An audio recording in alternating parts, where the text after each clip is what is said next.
ನಮಸ್ಕಾರ. ನೀವು ನೋಡ್ತಾ ಇದ್ದೀರಾ Bhumika S Devanga vlogs YouTube channel. Guys, ನಾನು ಯೂಟ್ಯೂಬಲ್ಲಿ ವೀಡಿಯೋಸ್ ಅಪ್ಲೋಡ್ ಮಾಡ್ತಾನೆ ತುಂಬ ತಿಂಗಳೇ ಆಗಿತ್ತು. ಹಂಗಾಗಿ ಇವತ್ತು ನಾನು ಯೂಟ್ಯೂಬಲ್ಲಿ ವೀಡಿಯೋನ ಇವತ್ತಿಂದ ಕಂಟಿನ್ಯೂಸ್ ಆಗಿ ಅಪ್ಲೋಡ್ ಮಾಡೋಣ ಅಂತ ಅಂದ್ಕೊಂಡಿದ್ದೀನಿ. ಹಂಗಾಗಿ ನಿಮ್ಮ ಸಪೋರ್ಟ್ ಬೇಕೇ ಬೇಕು. ಹಂಗಾಗಿ ಯಾರೆಲ್ಲ ನನ್ನ ಯೂಟ್ಯೂಬ್ ಚಾನಲ್ನ ಫಸ್ಟ್ ಟೈಮ್ ನೋಡ್ತಾ ಇದ್ದೀರಾ, ಸಬ್ಸ್ಕ್ರೈಬ್ ಮಾಡಿ, ಹಾಗೆ ಬೆಲ್ಲೈಕನ್ನ ಪ್ರೆಸ್ ಮಾಡಿ. ಗೈಸ್, ಬೆಲ್ಲೈಕನ್ನ ಪ್ರೆಸ್ ಮಾಡೋದ್ರಿಂದ ನಾನು ಹಾಕೋ ವಿಡಿಯೋ ನಿಮಗೆ ಎಲ್ರಿಗಿನ್ನ ಮುಂಚೆ ಬರುತ್ತೆ, ನೀವು ಎಲ್ರಿಗಿನ್ನ ಮುಂಚೆ ನೋಡ್ಬೋದು. ಗೈಸ್, ಇವತ್ತಿನ ವಿಷಯ ನೀವು ನೋಡಿರ್ತೀರಾ. ದುರ್ಗಸ್ಥಳಕ್ಕೆ ಹೋದ್ಮೇಲೆ ನನ್ನ ಕಿವಿ ಸರಿ ಆಯಿತು ಅಂತ ನಾನೆಲ್ಲ ಹಾಕಿದ್ದೀನಿ. ನನ್ನ ಕಿವಿ ಏನಾಗಿತ್ತು, ಹೆಂಗೆ ಸರಿ ಆಯಿತು, ಎಲ್ಲ ಡೀಟೇಲು ಹೇಳ್ತೀನಿ. ಅದಕ್ಕಿಂತ ಮುಂಚೆ ಇವತ್ತು ಮಂಗಳವಾರ, ಅಂದರೆ ದುರ್ಗಮ್ಮಂಗೆ ಗಂಗಮ್ಮಂಗೆ ನಮ್ಮ ಮನೆ ದೇವರಿಗೆ ಎಲ್ಲರಿಗೂ ಪೂಜೆ ಮಾಡಿ ಇವತ್ತು ನಾನು ವೀಡಿಯೋ ಮಾಡ್ತಾಯಿದ್ದೀನಿ. ಎಲ್ಲರೂ ಮಿಸ್ ಮಾಡಿದೆ ವೀಡಿಯೋನ ಪೂರ್ತಿ ನೋಡಿ, ನಿಮಗೆ ಒಳ್ಳೊಳ್ಳೆ ಇನ್ಫಾರ್ಮೇಷನ್ನ ಕೊಡ್ತೀನಿ. ಓಕೆ ಗೈಸ್, ಇವಾಗ ನನ್ನ ಕಿವಿ ಹೇಗೆ ಸರಿ ಆಯಿತು ಅನ್ನೋದಕ್ಕಿಂತ ಮುಂಚೆ ನನಗೆ ದೇವಸ್ಥಾನಕ್ಕೆ ಹೋದಾಗ ತುಂಬ ಜನ ಕೇಳ್ತಿರ್ತಾರೆ, ಅಕ್ಕ ದೇವಸ್ಥಾನದಲ್ಲಿ ದೇವರಿಗೆ ಯಾವ ಥರ ಹರಕೆ ಮಾಡ್ಕೋಬೇಕು, ಜಾಸ್ತಿ ದುಡ್ಡು ಕೊಡಬೇಕಾ, ಏನು ಕತೆ ಅಂತ. ಅದ್ರ ಬಗ್ಗೆ ಇವಾಗ ಹೇಳ್ತೀನಿ. ಆಮೇಲೆ ನನ್ನ ಕಿವಿ ಹೇಗೆ ಸರಿ ಆಯಿತು ಅಂತ ನಾನು ಹೇಳ್ತೀನಿ. ಗೈಸ್, ದೇವ್ರಿನ ಹರಕೆ ಬಗ್ಗೆ ಏನೂ ಇಲ್ಲ.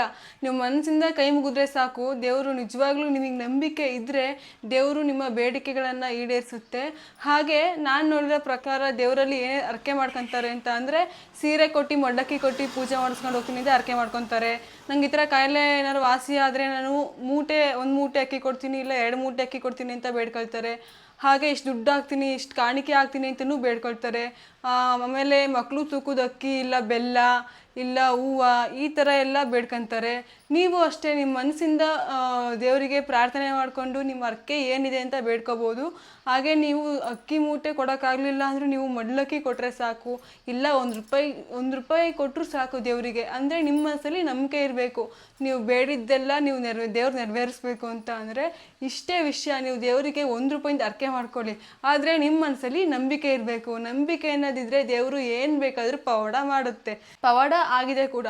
ಅದಕ್ಕೆ ಸರಸ್ವತಿಪುರನ ದುರ್ಗಸ್ಥಳನ ಪವಾಡ ಕ್ಷೇತ್ರ ಅಂತ ಅಂದಿರೋದು. ಈಗ ಕೆಲವೊಬ್ರು ಕೇಳ್ಬೋದು, ಅಕ್ಕಿ ಮೂಟೆ ಸೀರೆ ಅದೆಲ್ಲ ಏನು ಮಾಡ್ತಾರೆ, ಇದೆಲ್ಲ ಸುಳ್ಳು, ಅದೆಲ್ಲ ಅವರೇ ತಿನ್ಕೊತಾರೆ ಅಂತ ಎಷ್ಟೊಂದು ಜನ ಮಾತಾಡ್ಕೊಂಡಿರೋದು ನಾನು ನೋಡಿದ್ದೀನಿ.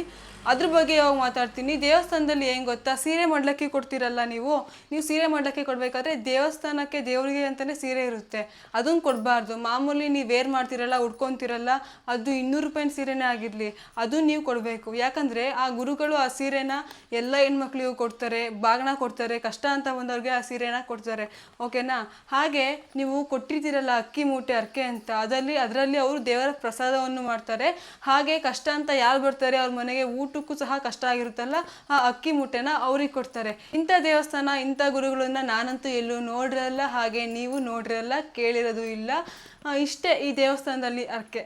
ಕೊನೆಯದಾಗಿ ನಾನು ಹೇಳಿದೆ, ನನ್ನ ಕಿವಿ ಏನೋ ಆಗಿತ್ತು, ಅದು ಸರಿ ಆಯಿತು ಹರಕೆ ಮಾಡ್ಕೊಂಡ್ಮೇಲೆ ಅಂತ. ಏನಾಯಿತು ಅಂತ ಅಂದರೆ, ನನ್ನ ಚಿಕ್ಕ ವಯಸ್ಸಿಂದನೂ ಈ ಕಿವಿ ತುಂಬ ಕಡಿಯೋದು. ಕಡ್ದಾಗ ನಾನು ಕಡ್ಡಿ ಎಲ್ಲ ಇಟ್ಕೊತಿದ್ನಲ್ಲ, ಆ ಕೀವು ನೀರು ಈ ಥರ ಬರೋದು ಕಡ್ದಾಗ ಮಾತ್ರ. ಅದು ಸರಿ ಆಗಲೇ ಇಲ್ಲ. ತುಂಬ 15 ವರ್ಷಗಟ್ಟಲೆ ಸರಿ ಆಗಲೇ ಇಲ್ಲ ಅಂತ ಅಂದ್ಕೊಳ್ಳಿ. ಎಲ್ಲ ಆಸ್ಪತ್ರೆಗೂ ತೋರಿಸಿದ್ವಿ, ಅದು ಸರಿ ಆಗಲಿಲ್ಲ. ಅದು ಯಾವಾಗಲೂ ನಾನು ಹತ್ತಿ ಇಟ್ಕೊತಿದ್ದೆ, ಅದು ಕಡಿಯೋದು ಯಾವಾಗಲೂ. ಕಡ್ದಾಗ ನಾನು ಇಂಥದಪ್ಪ ಕಡ್ಡಿ ಎಲ್ಲ ಇಟ್ಕೊಂಡಾಗ ನೀರು ಬರೋದು ಕಿವಿಯಲ್ಲಿ, ಸರಿ ಆಗಲೇ ಇಲ್ಲ. ನಾನು ದೇವಸ್ಥಾನಕ್ಕೆ ಹರಕೆ ಹೊತ್ಕೊಂಡಿದ್ದೆ. ನಾನು ದುರ್ಗಸ್ಥಳಕ್ಕೆ ಹರಕೆ ಹೊತ್ಕೊಂಡೆ. ಈ ಕಿವಿ ಸರಿ ಆದರೆ 1,001 ರೂಪಾಯಿ ದುಡ್ಡು ಹಾಕ್ತೀನಿ ಅಂತ. ನಿಜವಾಗ್ಲೂ ಅದು ಕಿವಿ ಕಟ್ತಾ ಆ ಕಿವಿಲಿ ನೀರು ಬರೋದು ಯಾವಾಗ ಸ್ಟಾಪ್ ಆಯಿತೋ ಗೊತ್ತಿಲ್ಲ, ಒಟ್ಟು ಸ್ಟಾಪ್ ಆಗಿದೆ. ನೋಡಿ, ನನಗೆ ಈ ಥರ ಪವಾಡ ಆಗಿದೆ. ನಾನೇನು ದೊಡ್ಡ ಹರಕೆ ಏನು ಹೊತ್ಕೊಳ್ಳಿಲ್ಲ, ಜಸ್ಟ್ 1,001 ರೂಪಾಯಿ ಕೊಡ್ತೀನಿ ಅಂತ ಅಂದಿದ್ದಕ್ಕೆ ಈ ಕಿವಿ ಸರಿಯಾಗಿದೆ. ನಾನು ನಿಜವಾಗ್ಲೂ 6 ತಿಂಗಳಿಗೆ ಒಂದ್ಸಲಿನೂ ಈ ಕಿವಿ ಕಟ್ತಾ ಬರಲ್ಲ. ನಾನು 1 ವರ್ಷನೇ ಆಯಿತು ಕಿವಿ ಸರಿಯಾಗಿ. ನನಗೆ ಅಷ್ಟರಲ್ಲೂ ಒಂದು ಸಲಿನೂ ಕಿವಿ ಕಟ್ತಾ ಬರಲ್ಲ. ನಾನೇ ಯಾವಾಗಲಾದ್ರೂ ಒಂದ್ಸಲಿ ಕಸ ಇದೆಯಾ ಅಂತ ನೋಡ್ಕೊತಿರ್ತೀನಿ. ಇಷ್ಟು ಪವಾಡ ನನಗಾಗಿದೆ. ನಿಮಗೂ ಈ ಥರ ಪವಾಡಗಳಾಗಿದ್ರೆ ಕಮೆಂಟ್ ಮಾಡಿ, ದೇವ್ರನ್ನ ನಂಬಿದ್ರೆ ಕಮೆಂಟ್ ಮಾಡಿ. ಇನ್ನೂ ದುರ್ಗಸ್ಥಳದ ಬಗ್ಗೆ ಹೆಚ್ಚಾಗಿ ನಾನು ವಿಡಿಯೋ ಮಾಡಾಕ್ತೀನಿ ಮುಂದಿನ ದಿನಗಳಲ್ಲಿ. ಯಾರೆಲ್ಲ ನನ್ನ ಚಾನಲ್ನ ನೋಡ್ತಾ ಇದ್ದೀರಾ, ಪ್ಲೀಸ್ ಸಬ್ಸ್ಕ್ರೈಬ್ ಮಾಡಿ, ಹಾಗೆ ಈ ವಿಡಿಯೋನ ಎಲ್ಲರಿಗೂ ಶೇರ್ ಮಾಡಿ.